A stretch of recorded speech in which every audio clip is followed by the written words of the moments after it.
we are now at Web Summit in Lisbon, and here with Joanna Tutova, co-founder of Coins.Telegram Media Group, and we have here Caspar Lee, who is YouTube star, and currently he is entrepreneur. He is co-founder of Influencer.com platform for the influencers, and as well he is a partner at Creator Ventures. Great to have you here, Caspar. Thank you for having me, and yeah, I hear you're coming to London soon? Yeah. That's where I live in London, that's where we're headquartered. Very excited to be at Web Summit 2022. It's been non-stop.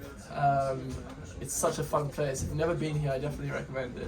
Yeah, it's a great place. And can you tell how did the idea first with starting YouTube come to you, and which year was it? Yeah, so that was in 2010. I was 16 years old. So that's 12 years ago now.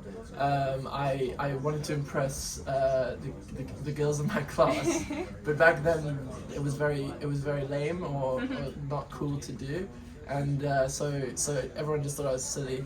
But after persevering for a few years, I managed to eventually get to 1,000 subscribers, and I know that's a very small amount right now compared to Mr. Beast on 100 million, but it was what gave me my start, and then I eventually figured out how to do it, and I did it for about 8-9 years, and then I got to a place where I was able to start a company called Influencer.com, and Influencer.com has just managed to blow up, and I was like, I love YouTube, but I also want to focus on building this company because it's very exciting. It can help other creators work with brands. And how did the idea of starting your own company come to you? Yeah, so I co-founded it. So the idea came from someone else, which I can't take credit.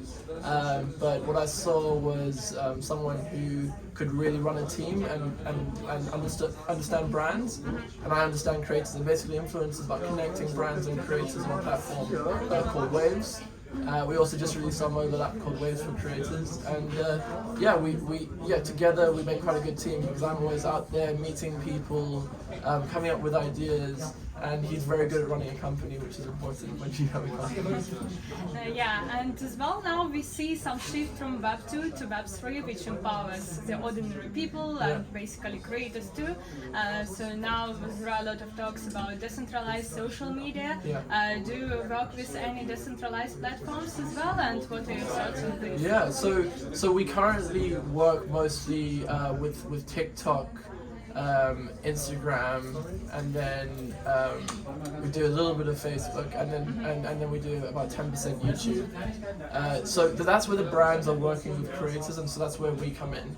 In terms of brands working with creators on decentralized social platforms, it's not something we do much of yet. It's something very interesting going forward, and I get it in terms of the concept for creators, and I think they would prefer it to right now where they're splitting the revenue or not making any revenue from the social platforms rather than doing brand deals. But the issue is you need to have the audiences, right? Yeah. And so when the audiences are on these platforms, that's when the creators will follow.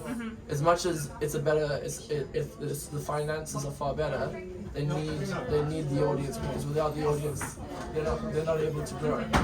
So what are your tips how to grow your audience? I'd say TikTok is a great way to start right now.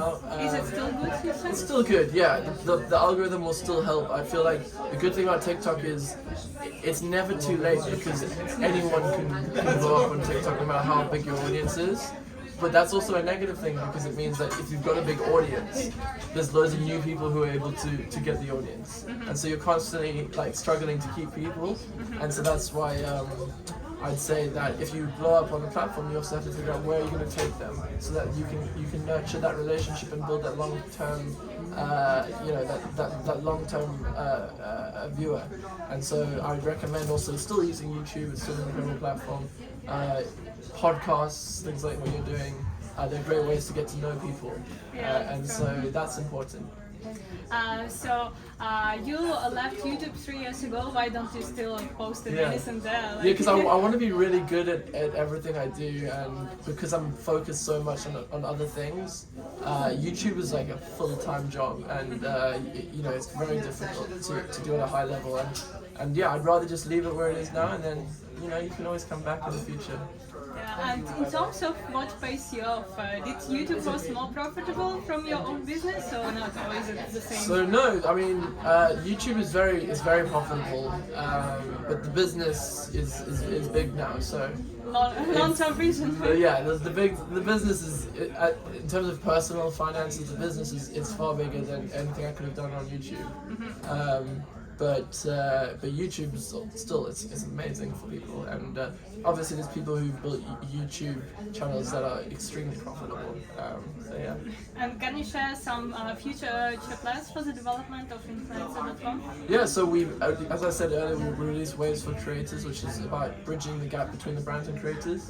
And the tools we bring to them helps them save time, make more money. So very excited about that. And then going forward, we've launched an office in New York recently, so we're gonna come to America and hopefully take over there too. Yeah, so good luck. Thank you so much. Thank you very much for your time, and looking forward to speaking more. Yeah, thank you. Cool.